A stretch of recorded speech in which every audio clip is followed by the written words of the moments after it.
अनिल परब यांनी रामदास कदमांवर डान्स बारवरनं आरोप केले होते। त्या आरोपांना उत्तर देताना कदम यांनी गौप्यस्फोट केलाय। विलेपार्लेत एसआरएची योजना सुरू आहे, ती अजून पूर्ण झाली नाही। अनिल परब यांनी 8000 मराठी माणसांना दम दिलाय। घरं खाली करा म्हणून ही मराठी माणसं 9 वर्षांपासून मुंबईच्या बाहेर आहेत।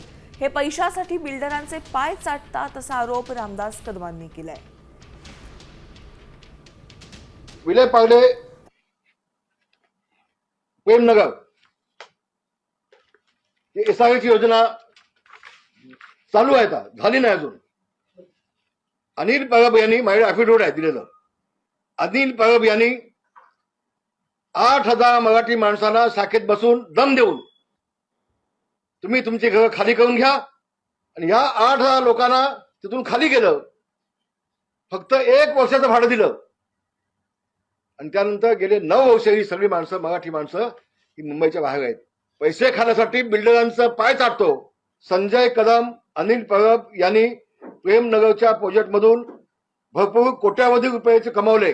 मी व माझ्यासारखे अनेक लोक देशोधडीला लागले। आमचा बिल्डर सहाना ग्रुपचा मालक सुधाकर शेट्टी यांनी अनिल परब याला 2 मर्सिडीज दिले आहेत।